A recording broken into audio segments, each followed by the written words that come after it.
इतिहास लेखनाच्या पाश्चात्य परंपरेची ओळख आपण पहिल्या पाठात करून घेतली.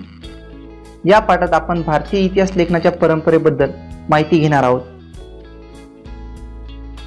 प्राचीन भारतामध्ये म्हणजे ज्या वेळेस भारतात लेखन कला अवगत नव्हती त्या काळामध्ये पूर्वजांचे पराक्रम, दैवत परंपरा, सामाजिक स्थित्यंतरे इत्यादींच्या स्मृती केवळ मौखिक परंपरेने जपल्या जात होत्या.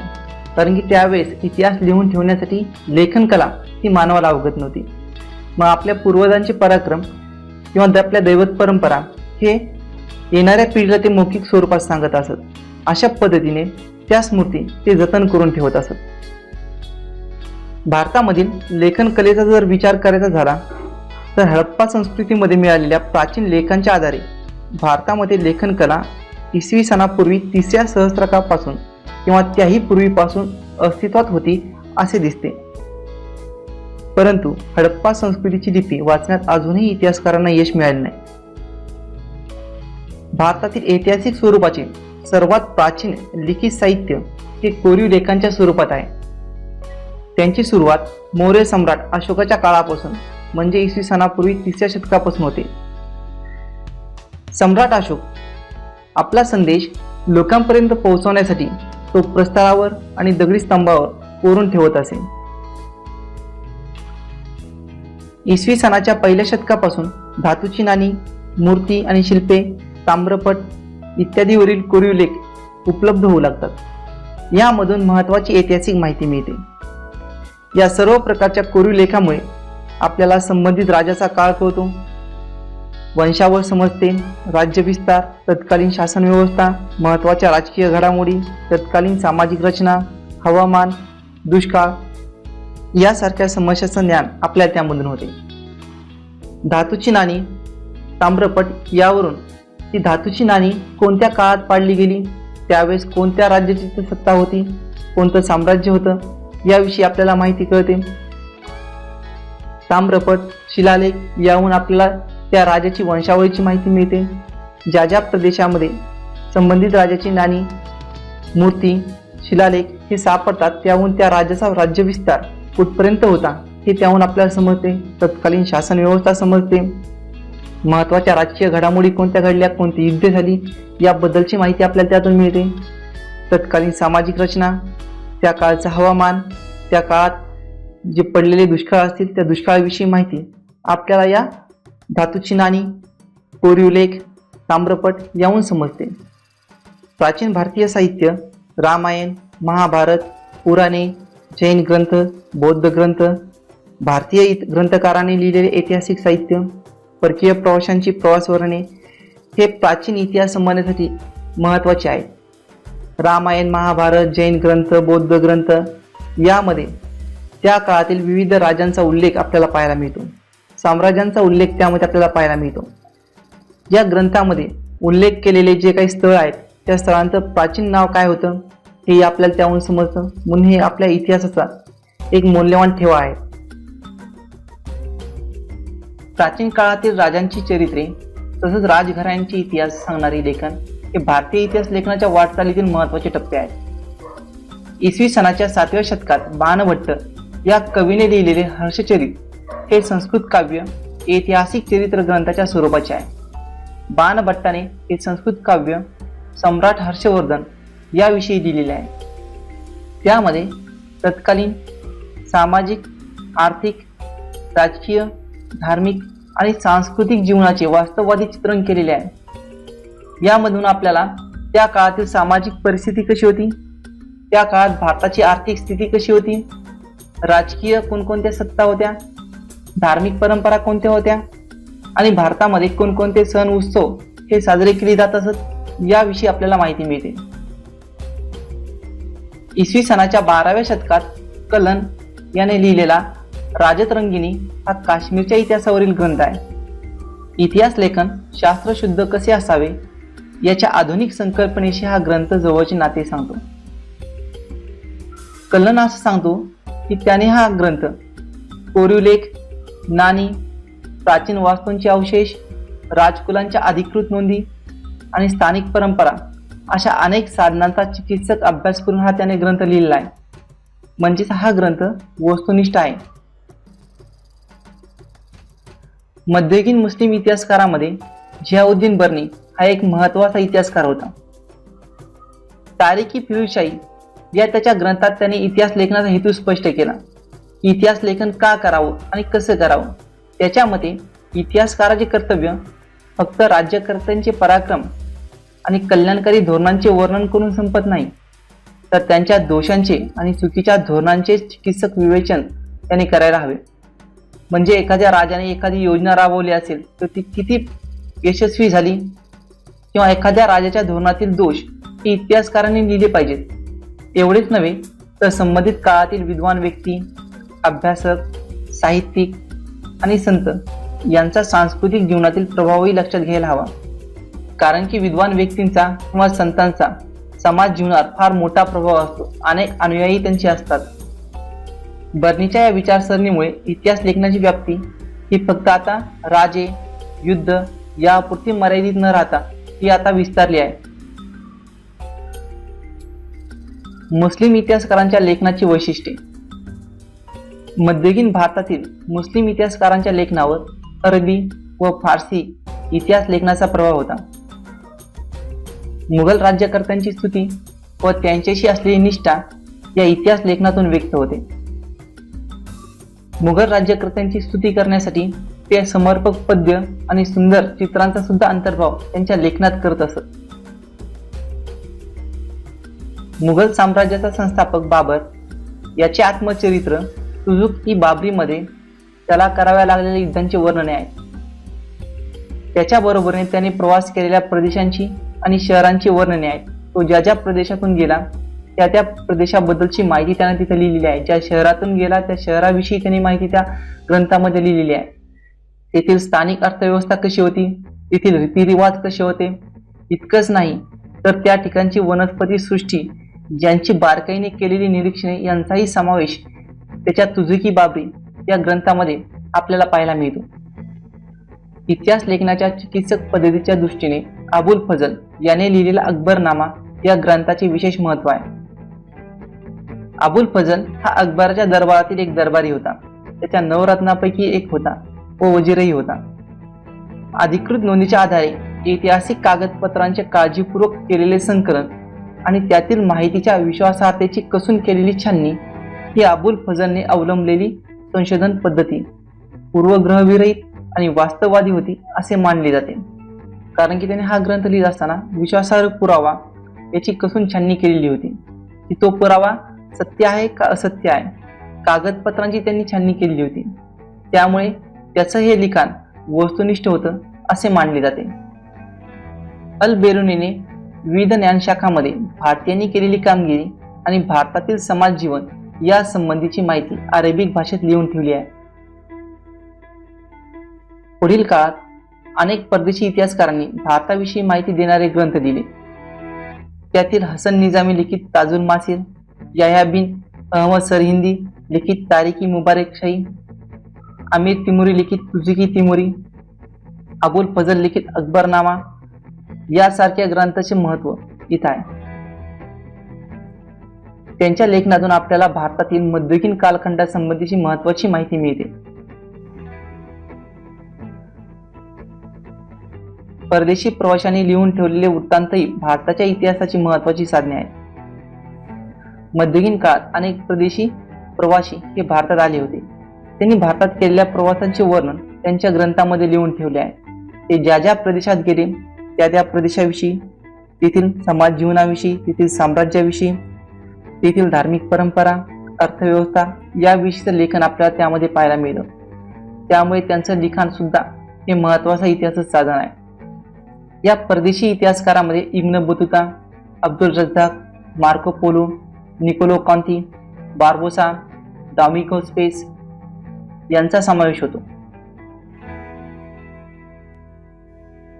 औरंगजेबाच्या काळातील इतिहासकार हे सुद्धा महत्त्वाचे आहेत. औरंगजेबाच्या काळात ईश्वरदास नागर, भीमसेन सक्सेना, खाफी खान, निकोलाय मनुची हे इतिहासकार औरंगजेबाच्या काळात होते. त्यांचं हे लेखन मुघल काळातील इतिहास समजून घेण्यासाठी अत्यंत महत्त्वाचे आहे. त्यांच्या या लेखनातून आपल्याला तत्कालीन मुघल साम्राज्याविषयीची माहिती मिळते. त्याचबरोबर खाफी खान हा छत्रपती शिवाजी महाराजांचा समकालीन सुद्धा होता, त्यामुळे याच्या लिखाणातून आपल्या छत्रपती शिवाजी महाराजांविषयी सुद्धा माहिती मिळते. बखर हा ऐतिहासिक साहित्यातील एक महत्त्वाचा प्रकार आहे. बखर हा शब्द फारसी भाषेतून आलेला आहे. बखरचा अर्थ होतो खबर किंवा बातमी. शूरवीरांचे गुणगान, ऐतिहासिक घडामोडी, लढाया, थोर पुरुषांची चरित्रे याविषयीचे लेखन आपणास बखरीत वाचायला मिळते. मराठी भाषेत विविध प्रकारच्या बखरी उपलब्ध आहेत. त्यातील एक महत्त्वाची बखर सभासद बखर होय. छत्रपती राजाराम महाराजांच्या कारकिर्दीत कृष्णाजी अनंत सभासद यांनी सदर बखर लिहिली. छत्रपती शिवाजी महाराजांच्या कारकिर्दीची माहिती आपल्याला या सभासद बखरीतून मिळते. भाऊसाहेबांची बखर या बखरीत पानिपतच्या लढाईचं वर्णन आहे. याच विषयावर आधारित पानिपतची बखर अशी एक स्वतंत्र बखर आहे. यातून आपल्याला पानिपतच्या लढाईविषयीची माहिती आपल्याला समजते. होळकरांची कैफियत या बखरीतून आपणास होळकरांचे घराणे आणि त्यांचे योगदान समजते. बखरींचे चरित्रात्मक, वंशानुचरित्रात्मक, प्रसंगवर्णनात्मक, पंथीय, आत्मचरित्रपर, कैफियत, पौराणिक आणि राजनीतीपर असे प्रकार आहेत. 20व्या शतकात ब्रिटिशांच्या राजवटीत भारतीय पुरातत्वाच्या अभ्यासाला सुरुवात झाली. भारतीय पुरातत्व सर्वेक्षण खात्याचे पहिले सरसंचालक अलेक्झांडर कनिंगहॅम यांच्या देखरेखीखाली अनेक प्राचीन स्थळांचे उत्खनन केले गेले. त्यासाठी त्यांनी प्रामुख्याने बौद्ध ग्रंथांमध्ये उल्लेख असलेल्या स्थळांवर लक्ष केंद्रित केले.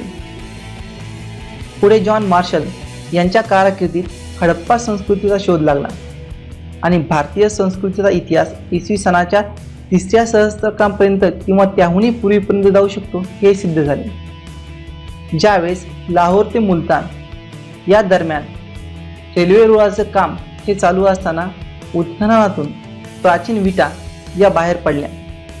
त्या अनुषंगाने जॉन मार्शल यांच्या नेतृत्वाखाली त्या ठिकाणी उत्खनन करण्यात आले आणि त्या उत्खननातून एक प्राचीन अशी संस्कृती जगासमोर आली.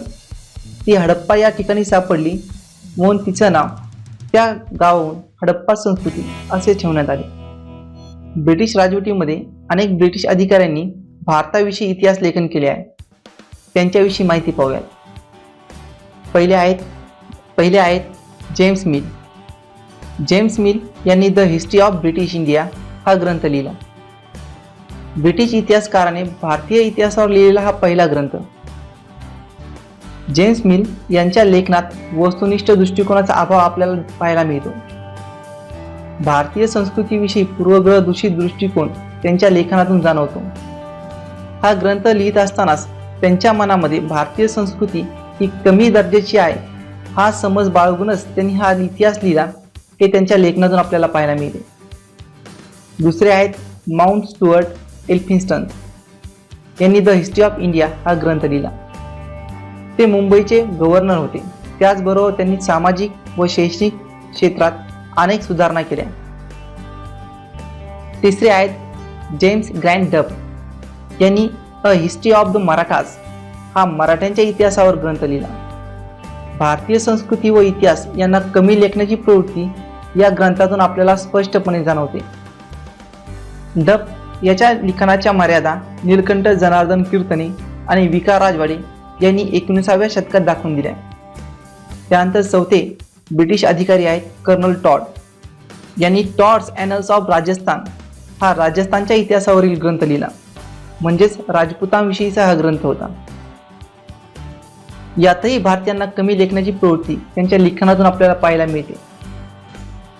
पाचवे आहेत विलियम विल्सन हंटर यांनी a brief history of the India हा हिंदुस्थानचा द्विखंडात्मक इतिहास लिहिला. त्याच्या इतिहास लेखनात निपक्षपाती वृत्ती ही दिसून येते.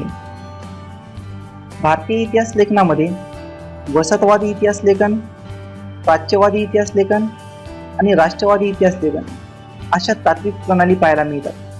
त्यापैकी वसाहतवादी इतिहास लेखन याविषयी माहिती पाहूया.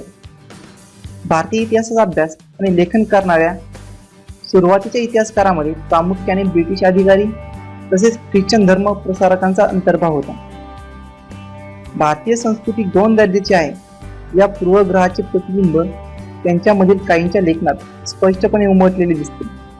त्यांनी इतिहास लिहित असतानाच भारतीय संस्कृती ही कमी दर्जाची आहे आणि आपली पाश्चिमात्य संस्कृती किती उच्च दर्जाची आहे, किती चांगली आहे हे दर्शवण्याचा प्रयत्न त्यांनी आपल्या इतिहास लेखनामधून केला.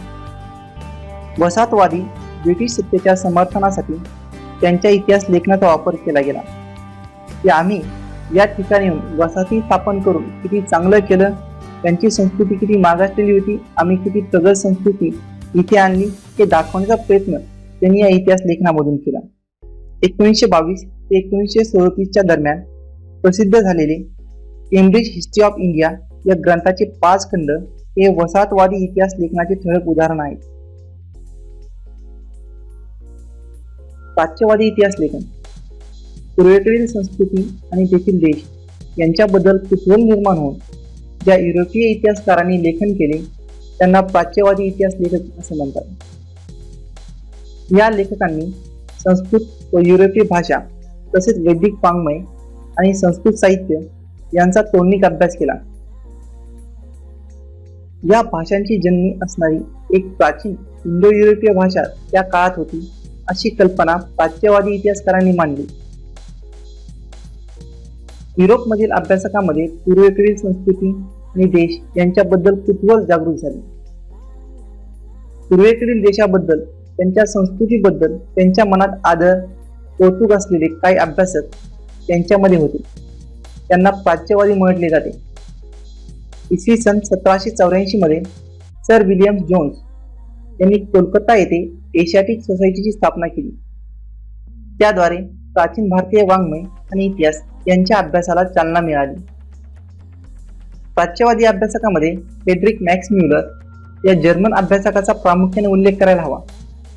त्याच्या दृष्टीने संस्कृत भाषा ही इंडो युरोपीय भाषागारातील अति प्राचीन शाखा होती. संस्कृत साहित्यात त्याला विशेष रस होता. त्याच्या दृष्टीने संस्कृत भाषा ही इंडो युरोपियन भाषागटातील अति प्राचीन शाखा होती. संस्कृत साहित्यात त्याला विशेष रस होता. त्याने हितोपदेश या संस्कृत ग्रंथाचा जर्मन भाषेत अनुवाद केला. तसेच the secret books of the east या नावाने 50 खंड संपादित केले. त्याने प्राचीन वेदांपैकी ऋग्वेदाचे संकलन करण्याचे काम केले. ते 6 खंडामध्ये प्रसिद्ध झाले आहे. त्याने ऋग्वेदाचे जर्मन भाषेत अनुवाद सुद्धा केलेला आहे. राष्ट्रवादी इतिहास लेखन 19व्या आणि 20व्या शतकामध्ये इंग्रजी शिक्षण पद्धतीमध्ये शिकून तयार झालेल्या भारतीय इतिहासकारांच्या लेखनामध्ये भारताच्या प्राचीन वैभवाचा अभिमान आणि भारतीयांची आत्मजाणीव जागृत करण्याकडे असलेला कल दिसतो. त्यांच्या लेखनात राष्ट्रवादी इतिहास लेखन असे म्हटले जाते. महाराष्ट्रातील राष्ट्रवादी इतिहास लेखनास विष्णू शास्त्री चिपळूणकर यांच्यापासून प्रेरणा मिळाली. ब्रिटिश अधिकाऱ्यांनी लिहिलेल्या प्राचीन भारताच्या पूर्वग्रह दूषित इतिहासाला त्यांनी विरोध केला. अशा प्रकारे राष्ट्रवादी लेखन करणाऱ्या इतिहासकारांनी भारताच्या इतिहासातील सुवर्णकाळ शोधण्याचा प्रयत्न केला. राष्ट्रवादी इतिहासकारांमध्ये महादेव गोविंद रानडे, अनंत सदाशिव आळतेकर, राधा कुमुद मुखर्जी, राजेंद्रलाल मिश्र, विनायक दामोदर सावरकर, काशी प्रसाद जयस्वाल, विष्णू वासुदेव मिराशी, रमेशचंद्र मुजुमदार, भगवानलाल इंद्रजी, रामकृष्ण गोपाल भांडारकर यासारखी काही उदाहरणं दाखल आपल्याला इतिहासकार हे सांगता येतील. The rise of the Maratha power या ग्रंथात न्यायमूर्ती महादेव गोविंद रानडे यांनी मराठी सत्तेच्या उदयाची पार्श्वभूमी विस्ताराने मांडली. मराठी सत्तेचा उदय म्हणजे अचानक पेटलेला वणवा नसून त्याची सामाजिक, सांस्कृतिक व धार्मिक क्षेत्रातील तयारी बराच काळ महाराष्ट्रात चालू होती हे त्यांनी प्रतिपादले. महाराष्ट्रात मराठी सत्तेचा उगम हा अचानक झालेला नव्हता, तर त्यासाठी 100 वर्षाची पार्श्वभूमी होती. त्यामध्ये सामाजिक बदल घडले, सांस्कृतिक घडले, धार्मिक बदल घडले. त्यानंतर कुठे महाराष्ट्रामध्ये मराठी सत्तेचा उदय हा झालेला पाहायला मिळतो हे त्यांनी सांगितले. इतिहास लेखन, भाषाशास्त्र, उत्पत्ती, व्याकरण अशा अनेक विषयावर मूलभूत संशोधन करणारे आणि मराठी भाषेतून लेखन करणारे इतिहासकार म्हणून राजवाडे परिचित आहेत. आपला इतिहास आपण लिहिला पाहिजे याचा पुरस्कार त्यांनी केला. मराठ्यांच्या इतिहासाची साधने असे शीर्षक असणारे 22 खंड त्यांनी संपादित केले. त्यातील त्यांच्या प्रस्तावना अत्यंत अभ्यासपूर्ण आहेत. इतिहास म्हणजे भूतकालीन समाजाचे सर्वांगीण समग्र जीवनदर्शन. केवळ राजकीय घडामोडी, सत्तांतरासाठी केलेली कटकारस्थाने आणि युद्धे यांच्याच हकीकती नव्हे, असे त्यांचे मत होते. अस्सल कागदपत्रांच्या आधारे इतिहास लिहिला पाहिजे असा त्यांचा आग्रह होता. भारतीयांनी ब्रिटिशां विरुद्ध दिलेल्या स्वातंत्र्य लढ्याला प्रेरणा देण्यासाठी राष्ट्रवादी इतिहास लेखनाचा उपयोग झाला. त्यामध्ये स्वातंत्र्यवीर विनायक दामोदर सावरकरांनी लिहिलेले the Indian war of independence 1857 1857 स्वातंत्र्य समर या पुस्तकाचे विशेष महत्त्व आहे. आधुनिक काळातील इतिहास लेखनात प्रामुख्याने 3 नवे वैचारिक प्रवाह आढळतात. मार्क्सवादी इतिहास लेखन, वंचितांचा इतिहास, स्त्रीवादी इतिहास लेखन. मार्क्सवादी इतिहासकारांच्या लेखनात आर्थिक व्यवस्थेतील उत्पादनाची साधने, पद्धती आणि उत्पादनाच्या प्रक्रियेतील मानवी संबंध यांचा विचार मध्यवर्ती होता. प्रत्येक सामाजिक घटनेचा सर्वसामान्य लोकांवर काय परिणाम होतो याचे विश्लेषण करणे हे मार्क्सवादी इतिहास लेखनाचे महत्त्वाचे सूत्र होते. मार्क्सवादी इतिहासकारांनी जाती व्यवस्थेत होत गेलेल्या बदलांचा अभ्यास केला. भारतामध्ये मार्क्सवादी इतिहास लेखन पद्धतीचा अवलंब प्रभावीरीतीने करणाऱ्या इतिहासकारांमध्ये दामोदर धर्मानंद कोसंबी, कॉम्रेड श्रीपाद अमृत डांगे, राम शरण शर्मा, कॉम्रेड शरद पाटील इत्यादींचे योगदान महत्त्वाचे आहे. डांगे हे भारतीय कम्युनिस्ट पक्षाच्या संस्थापक सदस्यापैकी एक होते. त्यांचे प्रिमिटिव्ह कम्युनिझम टू स्लेव्हरी हे पुस्तक मार्क्सवादी इतिहास लेखनाचे उदाहरण आहे. वंचितांचा इतिहास. वंचित समूहाचा इतिहास लिहिण्याची सुरुवात मार्क्सवादी इतिहास लेखनाच्या परंपरेतूनच झाली असे म्हणता येईल. इतिहास लेखनाची सुरुवात समाजाच्या तळाशी असलेल्या सर्वसामान्य लोकांच्या स्तरापासून करायला पाहिजे ही कल्पना मांडण्यामध्ये अँटोनियो ग्रामची या इटालियन तत्त्वज्ञानाचे स्थान महत्त्वाचे आहे. महात्मा फुले यांनी गुलामगिरी या पुस्तकात शूद्रातिशूद्रांचा इतिहास नव्याने उलगडून दाखवला. धर्माच्या नावाखाली स्त्रिया, शूद्र व अतिशूद्र यांच्यावर होणाऱ्या शोषणाकडे त्यांनी लक्ष वेधले. भारताच्या सांस्कृतिक आणि राजकीय घडणीत दलित वर्गांचा मोठा वाटा आहे. भारताच्या वसाहतवादी आणि राष्ट्रवादी इतिहास लेखनात त्याकडे दुर्लक्ष केले गेले.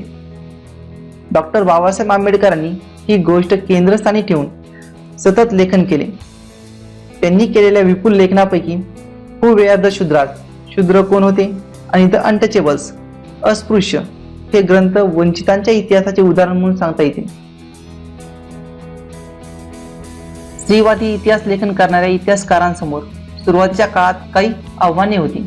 भारतीय इतिहास लेखनाच्या क्षेत्रात सुरुवातीस प्रामुख्याने पुरुष अभ्यासक कार्यरत असल्यामुळे भारतीय इतिहासातील स्त्रियांचे स्थान आणि त्यांची कामगिरी हा विषय तुलनेने दुर्लक्षित राहिला होता. त्यावर अधिक प्रकाश टाकणे हे स्त्रीवादी इतिहासकारांपुढे पहिले आव्हान होते. तसेच स्त्रियांनी निर्मिलेल्या साहित्याचे संशोधन आणि संकलन करणेही आवश्यक होते. इतिहासातील स्त्रियांच्या स्थानाचा विचार नव्याने होणे आवश्यक होते. 19व्या शतकात स्त्रियांविषयी लेखन करणाऱ्या लेखकांमध्ये ताराबाई शिंदे यांचे नाव अग्रणी आहे. सन 1882 मध्ये प्रसिद्ध झालेले स्त्री पुरुष तुलना हे त्यांचे पुस्तक भारतातील पहिले स्त्रीवादी लेखन समजले जाते. सन 1888 मध्ये पंडिता रमाबाई यांचे the high caste Hindu woman हे पुस्तक प्रसिद्ध झाले. स्वातंत्र्योत्तर काळात झालेले लेखन स्त्रियांना घरी आणि कामाच्या ठिकाणी मिळणारी वागणूक, त्यांच्या राजकीय समतेचा हक्क यासारख्या विषयावर केंद्रित झालेले दिसते. अलीकडच्या काळात प्रसिद्ध झालेल्या स्त्रीवादी लेखनात मीरा कोसंबी यांच्या crossing threshold feminist ages in social history या पुस्तकाचा उल्लेख करता येईल. त्यात महाराष्ट्रातील पंडिता रमाबाई, भारतातील पहिल्या कार्यरत स्त्री डॉक्टर रखमाबाई यासारख्या स्त्रियांच्या जीवनावरील निबंध हे समाविष्ट आहेत. महाराष्ट्रामध्ये दलित स्त्रियांच्या दृष्टिकोनातून सामाजिक वर्ग, जात, इत्यादी बाबींच्या संदर्भात लेखन केले गेले. त्यामध्ये शर्मिला रेगे यांचे लेखन महत्त्वाचे आहे. Writing caste, writing gender, reading Dalit women's testimonies यामध्ये दलित स्त्रियांच्या आत्मचरित्रावर त्यांनी लिहिलेल्या निबंधाचे संकलन आहे. अशा पद्धतीने इतिहास लेखन भारतीय परंपरा हा इतिहासमधील आपला दुसरा पाठ इथेच संपतो. धन्यवाद.